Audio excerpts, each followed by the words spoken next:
And in Psychotalk tonight, House Speaker John Boehner wants you to think Republicans are in touch with the American people. Here's the Tan Man on Fox last night. In our pledge to America that we outlined almost a year ago on the eve of the last election, one of the commitments we made was to listen to the American people and to follow the lead of the American people. And trust me, we're continuing to listen to the American people. And the American people are telling us, here's what you need to do. Stop the regulatory onslaught coming out of Washington. Fix this tax code so that American companies can be more competitive in a worldwide economy.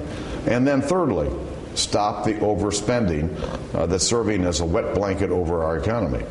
He couldn't be more wrong. Boehner thinks the American people want deregulation. Here's the reality.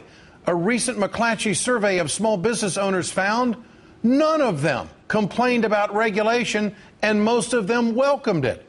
Boehner also says overspending is a wet blanket on the economy, but the facts tell a different story.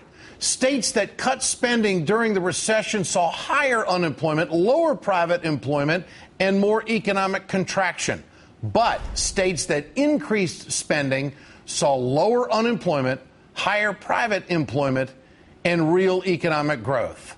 And Boehner says the American people want corporate tax cuts, but poll after poll shows most people are in favor of raising taxes on the wealthiest Americans, including a brand new NBC News poll where 64% are in favor of corporate tax hikes. And the Republicans are running around saying, oh, we got to drop it from 35 to 25. That's not where the American people are, Mr. Boehner. Mr. Boehner, this is what the American people are saying, but you are choosing to disregard their voices. So for John Boehner to say Republicans are listening to the American people is flat out dishonest, lying psychotalk. Herman Cain is already picking out his running mate.